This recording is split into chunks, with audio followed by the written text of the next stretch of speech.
According to the University of Massachusetts, Amherst poll, 86% of African Americans support the federal government sending cash payments to the descendants of slaves, while 72% of whites disapprove of this idea. As a result, almost 2/3 of all Americans oppose reparations. The topic is ADOS, ADOS, African Descendants of Slaves, which is an organization. The question is reparations worth the chase? Is it worth the chase? Absolutely.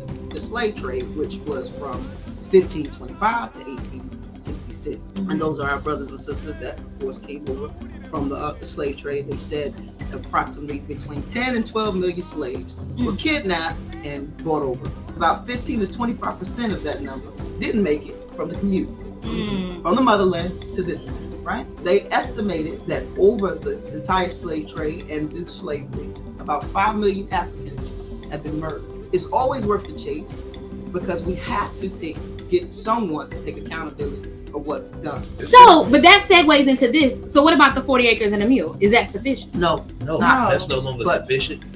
But that's why they don't do it, because she segued into they can't. If they were to, now you break the system. To take, and not only that, not even financially break the system, for them to actually say that they're going to do that, it will be taking full accountability. They have a problem with even opening the closet. Do you know how many skeletons will fall out on these people? I hate to use it as an example, but you know how much our community slowed down the first election Barack Obama won?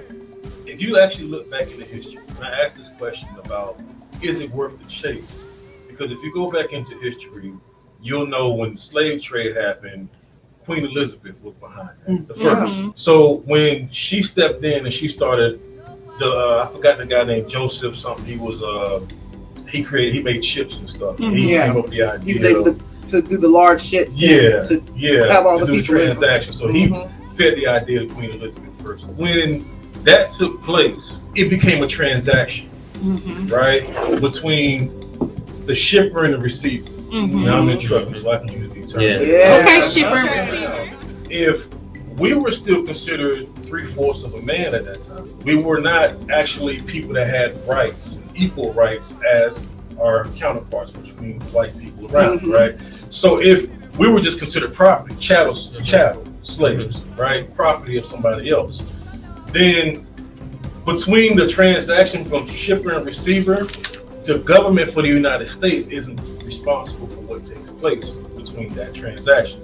So what I'm saying is, in a nutshell, if there's a transaction that was made with merchandise, then that means the end person isn't responsible for that. The shipper is. So that means we got to go back to the root cause. So we can say that Catholic Church, because Queen Elizabeth comes from the Catholic Church, the Roman Empire, right? We can look at the Roman Empire and say, well, the Roman Empire should be the one to pay us reparations, and not the actual U.S. government, because this was a transaction. Hold on, let me finish. I got you. So it's a transaction between the Roman Empire and the U.S. government, but the shipper comes from Africa, right? So if they're taking people from Africa, then are they stealing people, or were there transactions being made?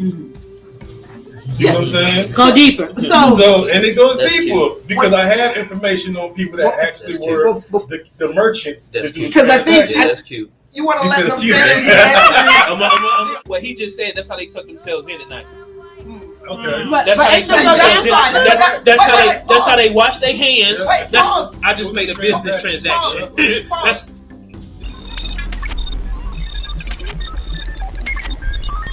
acceptance.